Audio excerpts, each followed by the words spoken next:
पश्चिम बंगाल में चुनावी नतीजों के बाद से जारी हिंसा पर अब तक लगाम नहीं लगाई जा सकी है। बंगाल से लगातार डराने वाली तस्वीरें सामने आ रही हैं और हिंसा का खेला अब भी वहां पर चल रहा है। अब तक राजनीतिक हिंसा में 17 लोग मारे जा चुके हैं और हालात ये हैं कि कई बीजेपी कार्यकर्ता बंगाल छोड़ने के लिए मजबूर हैं।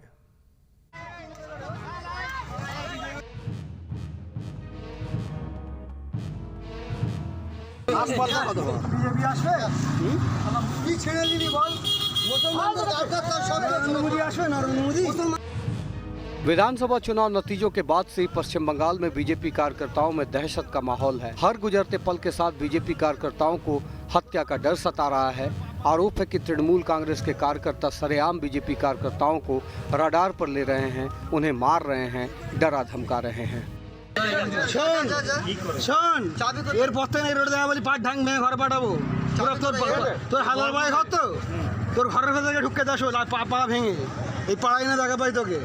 गुरुवार देर शाम मेटियाबुरुज इलाके के वार्ड नंबर 139 के बीजेपी मंडल के उपाध्यक्ष शेर मोहम्मद हल्दर के साथ टीएमसी के गुंडों ने क्या किया, ये तस्वीरें उसकी बानगी भर है। शेर मोहम्मद हल्दर का गुनाह बस इतना था कि उन्होंने इस बार चुनाव में बीजेपी का समर्थन किया था।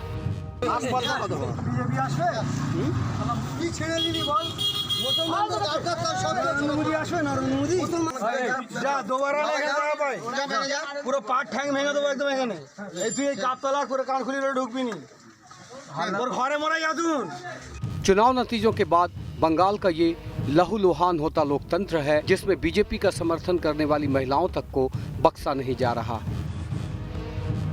सोशल मीडिया पर वायरल अब इस वीडियो को देखिए। बताया जा रहा है कि कान पकड़कर 20 सड़क पर उठक बैठक करने पर मजबूर ये महिला वर्धमान उत्तर विधानसभा सीट के 246 नंबर बूथ के बीजेपी पोलिंग एजेंट रहे प्रशांत विश्वास की बहू प्रियंका विश्वास है, जिन्हें सरेराह टीएमसी कार्यकर्ताओं ने कान पकड़कर उठक बैठक करने पर मजबूर किया। बर्धमान शहर एक शिक्षित एलाका और सेखाने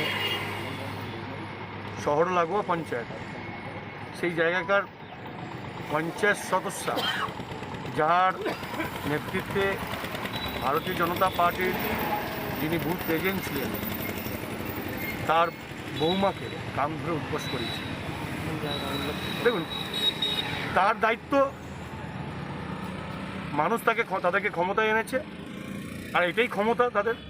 हालांकि ऐसा कराने पर मजबूर करने वाली तृणमूल कांग्रेस नेता मीता दास का कहना है कि प्रियंका विश्वास एक दिन पहले टीएमसी कार्यकर्ताओं पर हुए हमले में शामिल थीं और बाद में वो खुद की जान बचाने के लिए उठक बैठक करने लगी। सड़क पर तोड़ी हुई कुर्सियां, घर के बाहर फेंके हुए सामान, घर के अंदर जबरदस्त तोड़फोड़ तस्वीरें कूच बिहार के दिनहाटा इलाके की है।